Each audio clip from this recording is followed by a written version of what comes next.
something was brewing in the most unlikely of places.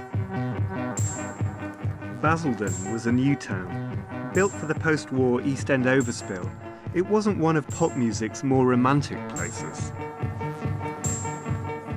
But a bunch of kids were going to ditch their guitars and reinvent synth music as pop. When we were growing up, Basildon was a very violent town. We had like, the highest crime rate for about 5 years on the trot. But I can remember going back to Basildon and going down to the pub with some friends, and I had like, black nail varnish. Going to the bar and ordering a drink. I'd totally forgotten about it, wasn't even thinking about it. And some guy just said to me, "What the fuck have you got on your fingernails?" Depeche Mode formed in 1980. They had a spot at their local disco. Well, Crocs was a really ordinary disco. Well, there was a crocodile, yeah. It was quite a sorry-looking animal, but it was alive. They had this night once a week where they would play things like the Human League and Soft Cell, and also bands would appear there. When I first started playing synthesizers, it would have been people like the Human League, Orchestral Manoeuvres in the Dark, their very first album. I was a big fan of Daniel Miller's work as the Silicon Teens and as the Normal, and also Fad Gadget, who was on Mute Records.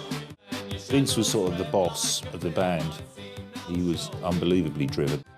He used to earn £30 a week in the yoghurt factory and save £29.70, a week to save up to buy a synth, He forced the pace. It was the original Depeche Mode drum machine that we used for live. Dave's job before each song to set the tempo. So number 7 would be fast, number 2 would be slow, etc., etc. I owned Autobahn. That was what really got us to go out and buy our first synthesizers, the whole, the things that were happening around that time with Kraftwerk and even early Human League stuff. I was really happy that the first time I heard them was when I saw them play live, because they're fantastic live. They started and I thought, wow, this sounds interesting. It's like 4 little mono synths kind of teetering on beer crates. They had a little fan base with them, and the fans weren't watching the band, they were just dancing. Miller first saw Depeche Mode supporting Fad Gadget in East London. He signed them to Mute. None of us knew what we were doing. By the time I met Depeche, we'd just released our first album. Compared to them, I was an experienced industry person. But actually, I knew nothing. They needed a bit of help in the studio. So I think, first of all, I introduced them to some ways of working, using sequencers. They'd never used a sequencer before. Everything was like played by hand. This is the legendary ARP 2600. Bought it second-hand in 1979. It was being sold, one of 3 being sold by Elton John's road crew after a world tour. It's been used extensively on all the Depeche Mode albums I was involved with, especially on the first album, where it was really the one of only 2 synths that we used.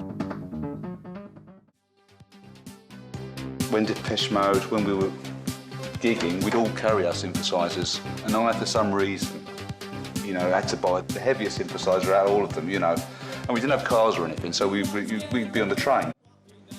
And this really is quite heavy, So I'd have this thing under my arm. Fletcher would have a Moog. Martin had a Yamaha, I think, on the train. So when we did our first Top of the Pops, we were on the trains with these, with our synthesizers. You got the train to Top of the Pops? Yeah. From Basildon to Fenchurch Street, in the Underground.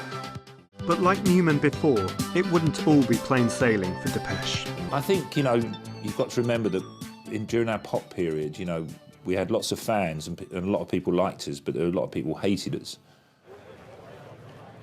But certainly the 80s was a real old battle royal between us and journalism in general, music journalism. Oh, it was just really, pop.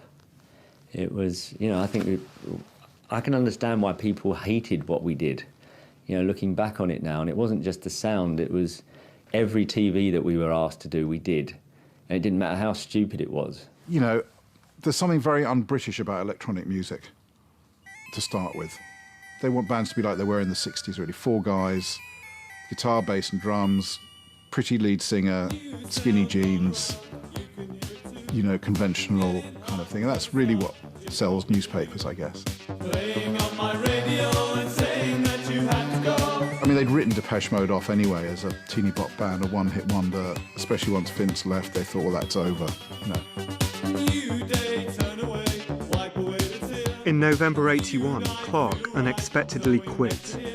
I was and still am a bit of a control freak, so, you know, and with the advent of computers and sequences, I realised that I could make all of the music myself.